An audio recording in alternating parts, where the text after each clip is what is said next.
Welcome to the Morning Glory Project, Stories of Determination, Extra Blooms Edition. These Extra Blooms episodes are revisits of our past guest. My co-producer, Angela Washington, and I very often find ourselves sharing updates with each other. Oh gosh, did you see what that guest was up to? Did you see what they did? Did you see that? Did you see that? And we figured that if we get excited seeing what new things they're accomplishing, that you might too. So these Extra Blooms editions are that, a little extra, where we revisit with a past guest to see what else has gone on since last we spoke. Maybe they've got a new passion project, a new idea, a new book, a new accomplishment, and we like to share that. So feel free to go to themorninggloryproject.com to listen to any previously aired episode. And we love it if you write a comment, share it out, give us a review, and let others know. Of course, you can always subscribe to the Morning Glory Project across all of the podcasting platforms. That way you just never miss an episode. So welcome to the Morning Glory Project. I'm glad you're here today, and I know that you'll love hearing from our Extra Bloom guest. I'm ever so happy to welcome back to the Morning Glory Project to share her Extra Blooms, Laura Davis. Laura is the author of 7 best-selling nonfiction books, including the seminal book, Courage to Heal, which I have to tell you is a book that I regard as a life-changing book in the lives of so many people and survivors of abuse. And I believe it was the seed that was later blossomed in the Me Too movement. Laura is a teacher of writing workshops in Santa Cruz, California, and she does transformative writing retreats in, this is going to make everyone jealous, in Tuscany, Peru, Bali, Spain, and other international locations. Someday, Laura. As the creator of the Writer's Journey Roadmap, Laura sends out a free evocative list of writing prompts by email each Tuesday, and you can learn more by going to lauradavis.net. The reason she's back here for Extra Blooms is that she is launching her own memoir. Welcome, Laura Davis. Thank you so much for being part of the Morning Glory Project and sharing your Extra Blooms with us today. Oh, I'm really delighted to be back. It's always a pleasure to talk to you. Well, now, when I spoke to you last in our first conversation, the title of your memoir then, pre-publication, was Wholehearted. And I understand it's undergone a transformation. Can you tell me about that? I'm a little bit privy to this. So full disclosure here, I was lucky enough to be one of the early readers of this memoir in progress. So I know a bit about it. And so I'm going to ask these questions, but let you share the answer. So tell us about the transformation of the title. Well, titling a book is, sometimes people start with a title right away. And in all the books I've written, sometimes the title came first. Like I wrote a book on reconciliation earlier called I Thought We'd Never Speak Again. And that title came because as I interviewed people for the book, I kept hearing that sentence over and over again. I thought we'd never speak again. And it just really captured, the emotional reality of the situation. That was a pretty easy title for me. And other ones, I've gone all the way through till the end and still not had a title. And with this book, I worked on this memoir for 10 years, and I didn't have a title till probably about 8 years in. And a couple of years before I finished the manuscript, I was with a dear friend, Karen Zellen. We were at Tassajara. I was teaching a writing retreat there, and she came along to participate in the retreat and just be my companion. And we were laying on the bed talking about this book, and she came up with this title, Wholehearted. I mean, we were just discussing it, and that word came out, and I thought, oh, that's it. That's the title. That really evokes the emotional essence of the trajectory of the character, which is me. It's a memoir. Right. And so I was thrilled, to finally have a title, and it just felt really good. I loved the word. I always wanted to have a one-word title. So I started telling people that was the title. And, as I sent the manuscript out to beta readers like you, and I started talking about it online and, everywhere else, I used that title, Wholehearted. And it really kind of sunk in as like, this is it, and my baby had a name, basically. And then I knew I was going to need a subtitle. That became clear as I got closer to actually publishing the book, because Wholehearted was not really, it could be about anything. And so I thought it had to we had to know it was a mother-daughter story. So anyway, and then I had always thought of this, the book is about my relationship with my mother over the course of 57 years. And although we had an incredibly troubled relationship, I always thought of it as a love story. And so the subtitle I picked first was An Unlikely Mother-Daughter Love Story. So that's when I sent it off. I sent it to, I ended up publishing this book hybrid after publishing all my other books with mainstream presses. And the two publishers I was considering, that I really got down to doing my due diligence with, in our initial conversations, separate from each other, they both said, we might have to do something about that title. And you're thinking, no, that's the baby's No, name. Well, yes and no. I had that response on the inside, but I've learned that often publishers, their business is selling books, and they often know things that I don't know, and that it doesn't mean I have to do everything they say, but although depending on the publisher, sometimes you do have to do everything your publisher says. But in this case, with a hybrid, I had a lot more latitude, a lot more choice, and a lot more freedom. But I listened.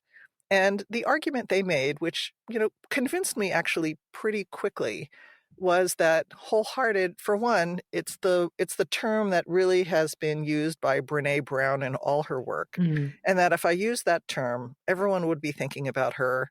And if you Google that term, it's about her. And then there also were like a dozen books with that title. Mm. And you can't copyright the name of a book. So you actually can use a title that has been used before. But, who wants to have a book that has the same title as a dozen other books? Right. It's for one thing, if it has one obscure book in history or something, but if it's a dozen right. of them, there was a lot of them. And so, and if you Google wholehearted, it's not like I would own that territory. Right. It would be kind of hard to find, and people could easily get confused. But the bigger question, that was a huge part of it. But the other part is that, the purpose of a title, this is about producing a book, which is very different than writing a book. But the purpose of a title and the purpose of a cover, both the image on the cover or the lettering, everything about it, and the back cover, the only purpose is so that people want to explore the book more. So that if it's on a bookstore shelf, they're going to pick it up. If it's, a recommendation coming to them online, they're going to take a second look, or they're going to read a little more, or they're going to scroll down at least to the description of the book. And you also, you don't want to give your story away with your presentation of the story. People read because they want to find out what's going to happen.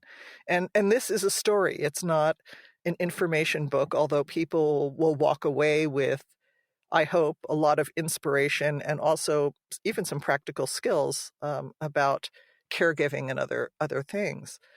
So I was convinced, actually, that, I needed to create more suspense with my book title. More intrigue. Yeah. So I was willing to let go of it, but I felt like there has to be something better. I'll give it up if I come up with a better title. But I only had by the time I selected my publisher, Girl Friday Books, I had, I don't know, maybe it was on a very compressed schedule. I signed the contract in February, I believe, end of January, beginning of February. The book was coming out in October. That's, for a book to be produced, that's a very, very short window. Yeah, folks outside of book publishing don't know how long the process is. Right, how many steps. And I was also recording an audiobook at the same time, so I was layering in this other set of deadlines. Most people don't do that. They don't do it simultaneously, not if they're recording it like I did. But anyway, I only had maybe 2 or 3 weeks. And so I decided to crowdsource the title. So I went on Facebook, both my own page, and I'm also part of a private group of memoir writers, women memoir writers, that has about 4,000 members. And in both those places, I basically showed the image that I had thought of putting on the front of the book, which did not end up on the front of the book. Basically for the same reason, it revealed too much of the end of the story. It was too happy of a photo, basically. It didn't have enough tension. It had no tension. It had the resolution. It was all in that picture. So I sent the picture, and I told the story of the title and a little bit, a little synopsis, and I asked for suggestions. And in the next week, I got 500 suggestions. I watched this process from the outside, and I thought you so brave for opening it up like that and gathering. And so I know that you went through lots of iterations and this, and finally you had to say, okay, I've got enough. I've got Right. enough to go on And it now. was interesting. Some of them were great. A lot of them even went further in the direction of being like kind of too saccharine sweet, telling everything in the title. And so each day I would come up with like a list of what I thought the best ones were. So at one point it was What Love Requires, a mother-daughter reconciliation story, and then another time it was A Long and Winding Road. And then I tried playing off the title of my first book, Courage to Heal, The Courage to Reconcile, and ultimately decided that was too derivative. Reconciliation Without Reservation. One of my favorites was one my daughter came up with, End in the End. I just love that title. But then I looked it up, it's a Beatles song, and then I looked it up and it was already being used. It had a new book that was getting tons of press in 2020 was reviewed in Rolling Stone. And it was a book about the Beatles. I thought, okay, that's too new. And that book is, that's what people would think about. So where did you end up? Tell us, you have to tell us what the real title is. Okay, now all that right, people can find it. Well, okay, so I started to think that maybe I didn't want such a kind of a spelled out title, that maybe I wanted something a little more poetic, a little more literary, because it's a literary memoir. And I went to Ellen Bass, who is my co-author for Courage to Heal and a lifelong friend. And she just said, I was kind of overwhelmed. And this was the day before I had to turn in the final title. And she just said to me, she said, Laura, you're suffering from death by committee. that choosing a title is not a popularity contest. And I had come up with a title with my mentor who helped me with my coach for the book. And it was Two Queens, One Throne.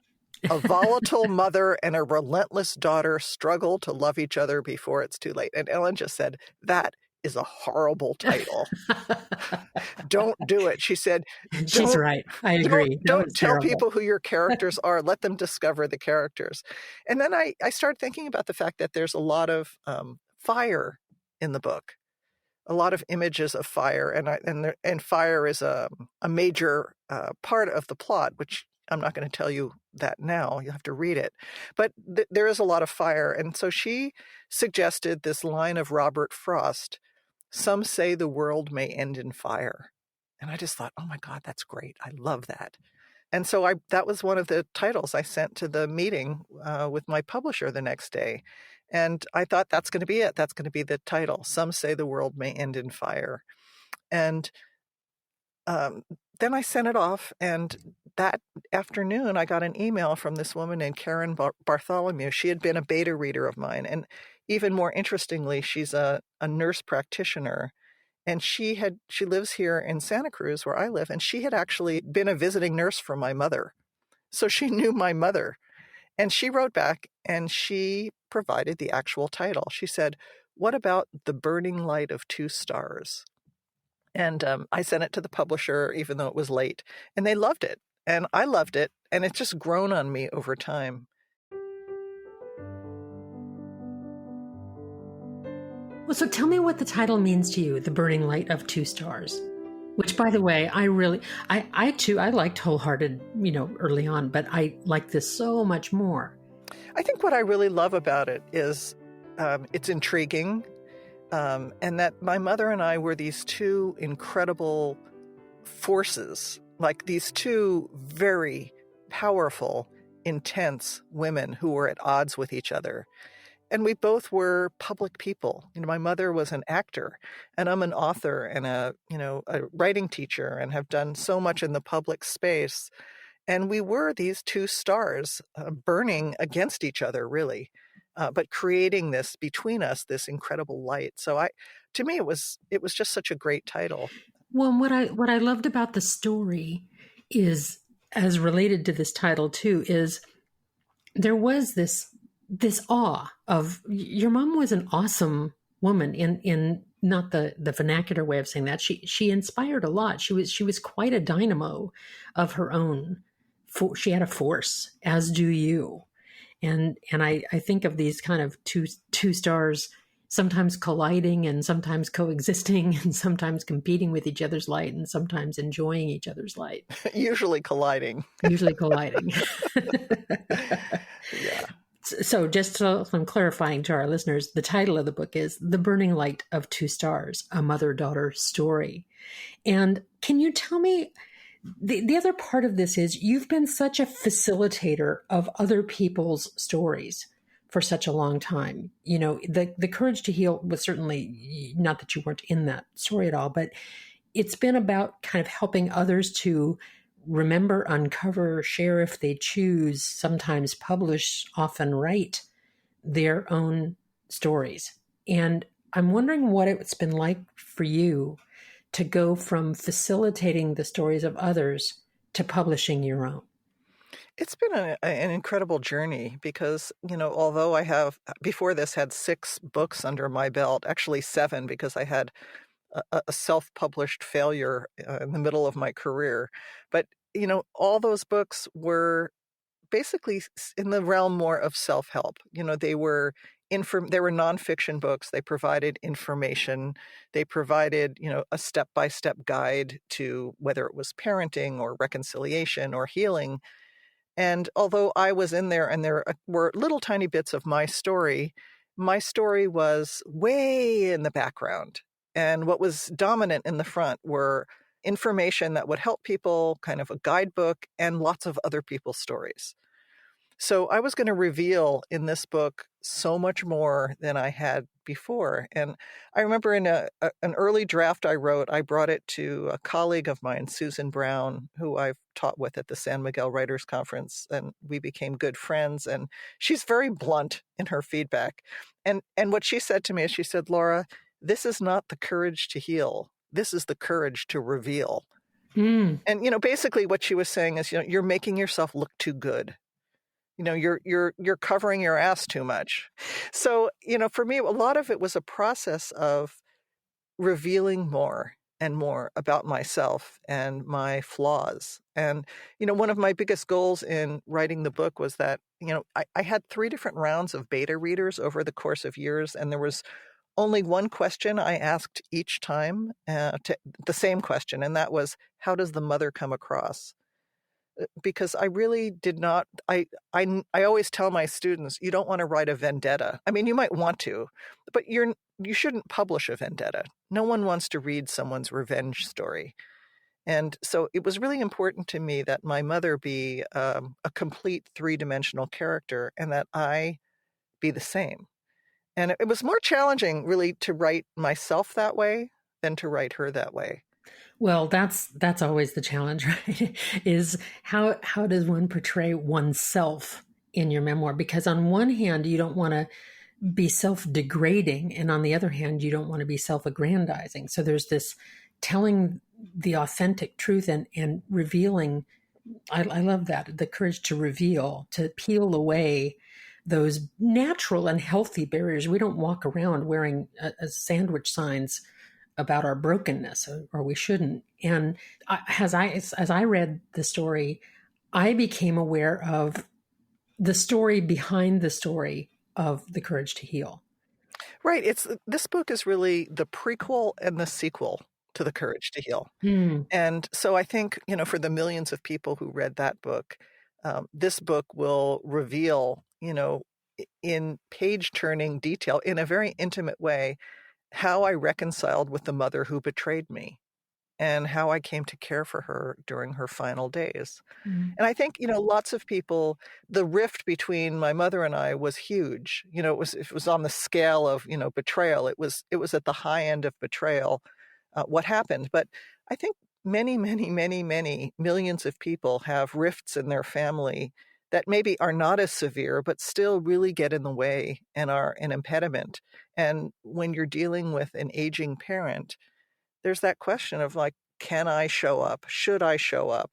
How can I possibly get past this betrayal that happened to deal with the needs and reality of this person's situation. And so that's really what the book addresses, is, that question of, can I open my heart again when there were lots of really good reasons to keep it shut down?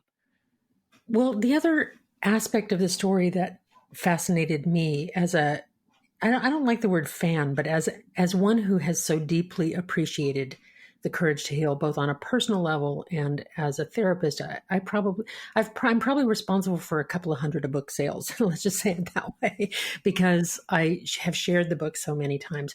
But in addition to the core of the story, which is of course the mother-daughter dynamic, there's also this peek into what it was like to, as you put it, to become famous for the worst thing that ever happens to you.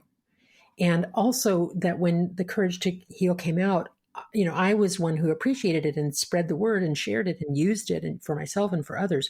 But I didn't even think about it then, back in what was it published, 1980? 88. 88. I wasn't even thinking about then what the impact of the world on you and Ellen was. That there were people that did not want to empower the voices of survivors. There were people that did not want these stories to come out. There was opposition, and fierce, ferocious opposition, and what it must have been like for you. That's the piece of the story that I think is also, in addition to your intimate story about your mom, the behind the scenes story of what it was like to put that book out into the world.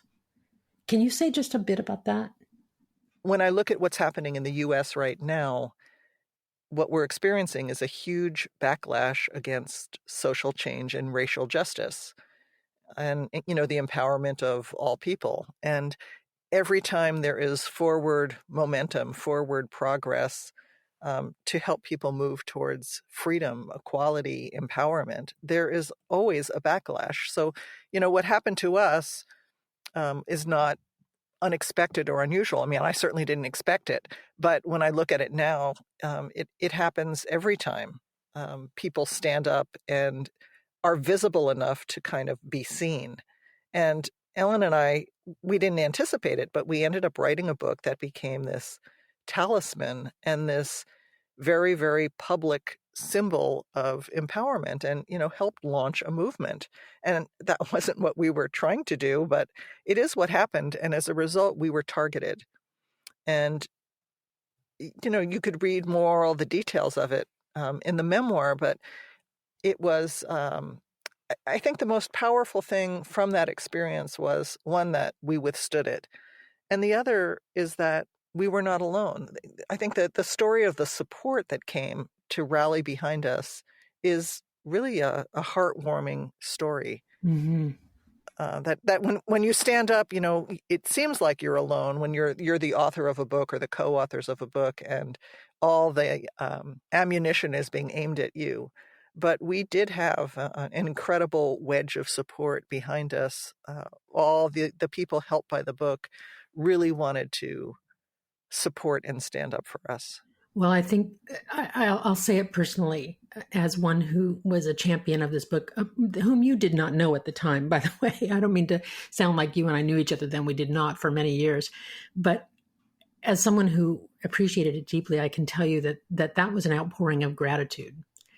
That for people who had survived abuse of many kinds, and sexual abuse certainly, to be validated, to have a voice, and to see others who were their champions, that was an outpouring. And I'm so grateful that you did that. You referenced Brene Brown earlier, and there's a quote that I like of hers that I'm going to amend a little bit. And she said, do not think that you can be brave with your life or your work and not disappoint anybody. It just doesn't work that way. That's right. Only for you, I'd also say, if you're really brave with your work, and your work is groundbreaking in the way that yours has been, you're also going to make some people really mad. And Mark Nepo talks about the current roar against progress, and he calls it the last roar of a dinosaur trying not to go extinct. Oh, I hope that's true. I so hope he's right. I hope he's right too. But I think of it that way. I think whether it's little dinosaurs or big dinosaurs, I think that, like you said, the opposition to progress and justice, the social justice, and those kinds of things is that roar of the, we don't want to lose what we've had, the roar of the opposition. So can you tell me a little bit about what it's like now, just as we're just coming to a close here, what it's like for you to have people now? The book's just coming out, so it hasn't gone public yet, but you've had lots of beta readers and you've had lots of pre-readers, and certainly your publisher and editor and those folks. What's it been like for you to have this part of your story become more revealed? It feels good. It feels, actually, it's thrilling because I didn't publish anything for 19 years. And that silence in part was because I felt there were subjects I couldn't write about. That we all have these core writers, I think, often have core material that we revisit over and over again. Artists too. And for me, this core relationship with my mother and the process of healing over the course of a lifetime and how that changes and evolves has been something I've been writing about and thinking about for 35 years. But out of respect for my family, I could say out of respect, but also because I had worked so hard to reconcile a lot of relationships in my family that were broken after The Courage to Heal was published, I was reluctant to publish again, and this time in revealing much more intimate material about the very things that had caused the estrangement in my family to begin with. Right. So I had to really come to terms with that, and that took me many years, and I actually waited until my mother died, and I waited until her whole generation had died. But there still are, a small pocket of my extended family who will not be happy about this book. And I realize I may be losing them all over again. And it took me a long time to reconcile that with knowing that there would be thousands and thousands of people who would deeply resonate with this story and be inspired by it. And that I ultimately chose that I needed to be an author again and that I couldn't keep not putting my work out in the world. It felt like an important story that needed to be told. Well, it is an important story that needs to be told, and it needs to be told by lots of different voices, because this feeling of having an intimate relationship with one's parent or sibling, or it could be, in different families, it's different folks. But I think that lots of people have this relationship with a loved one whom they deeply love and care about. But there is genuine reason that there has to be distance or guardedness or that there's pain between you. That there's not always a happy Hollywood ending to this stuff. And what I appreciate about this book is that it's really honest. It's honest in its love. It's honest in the conflict. It's honest about the pain. It's honest about the joys too. And you've done a beautiful service to those who have relationships that are complicated, Laura. And as always, I want to thank you for sharing your story here. I want to let folks know that The Burning Light of Two Stars is available. What's your favorite way to have people get the book? Oh, march right down to your local independent bookstore and buy it. These stores need our support. In fact, if you go to my website at lauradavis.net, there's a link where if you want a signed copy from my local independent bookstore, if there's not one where you live, there's a link there to buy it from Bookshop Santa Cruz, and I've signed those books. So that's just a little bonus. Great. Well, and you can certainly buy it at that big online bookstore if you choose. It's available there. It's available wherever books are sold, and the audiobook as well. I recorded the audiobook, and if you like to listen instead, you can find it wherever audiobooks are available. Wonderful. Well, thank you so much for being part of the Morning Glory Project once again and sharing this extra bloom with us, because I'm delighted to share the story of this story and to see what seeds it plants out in the world and what grows from that. Congratulations, Laura. Thank you so much. You're welcome. Well, this is an extra Blooms episode, but I've got a couple of extra ones to go. One is that Laura let me know that if you wanted to read a sample of her memoir, to just put your toe in the water, and I'm convinced then you'll want to get in and swim, you can go to her website, lauradavis.net/ That's /chapters. And you can read the beginning of the story. It's beautifully written and such a deep and important story. So I certainly invite you to do that. So there's the extra bloom for you. And I have an extra bloom for me, and that is this. I've come to find out that being a published author has brought me enormous riches. They're not in my bank account, as is often the case with authors. That's not how I've made my living, and very few authors are able to do that. But what publishing and being engaged in my personal passion of storytelling has done for me is that not only has it let me express my own stories, but it's let me connect with other storytellers, with other people who share the passion. And indeed, in the case with Laura Davis and others that have been on this broadcast, I've been able to encounter people that are my personal heroes and literary idols, and people that I've just so deeply admired, who have entertained or inspired or informed me in ways that I couldn't have otherwise had those experiences. So whether you're a writer or not, being engaged in the thing that is your passion, doing what you believe in, what matters to you, and whether that's a hobby or a passion or a project or a philanthropic effort, whatever it might be, the dividends for that are in the people that you meet that share that passion, the people that inspire you, the people that you inspire, and your peers as well. That's a whole field of extra blooms for me that I appreciate every day. I can look around my office and see the titles, literally hundreds of titles of hundreds of books of authors I've met because I pursued my passion.